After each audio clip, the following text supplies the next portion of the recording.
जी नाजरीन, आवा न्यूज में खुश आमदीद कहते हैं। खबरों का रुख करते हैं हाफिजाबाद की तरफ, जहां से हमारे रिपोर्टर सुहेल नईम की रिपोर्ट के मुताबिक डीपीओ डॉक्टर रिजवान अहमद के अहकामात की रोशनी में डीएसपी ट्रैफिक मोहम्मद नदीम भट्ट ने अपनी निगरानी में अमल दरामद करवाते हुए गुजरावाला रोड पर तमाम अड्डाजात और शहरियों को कोरोना एसओपीज पर अमल दरामद करने, मास्क का इस्तेमाल लाजिम करने, हैंड को सैनिटाइज करने और अपनी और दूसरों की जिंदगी को कोरोना जैसी खतरनाक वबा से बचने के लिए एहतियाती तदाबीर के बारे में ब्रीफिंग दी।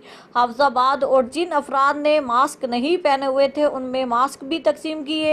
उन्होंने शहर भर में मौजूद रेहड़ी बानों को रेहड़ियां सड़क के इंतहाई बाएं जानिब रखने की हदायत की और सड़क पर मौजूद हर तरह के कारोबार से वाबस्ता अफराद और ताजिर हजरात को ट्रैफिक की रवानगी में रुकावट बनने वाली अशिया को फिलफौर हटाने का हुक्म जारी किया।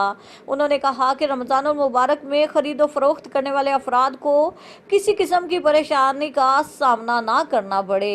ट्रैफिक की रवानी में किसी किस्म की रुकावट हरगिज बर्दाश्त नहीं की जाएगी।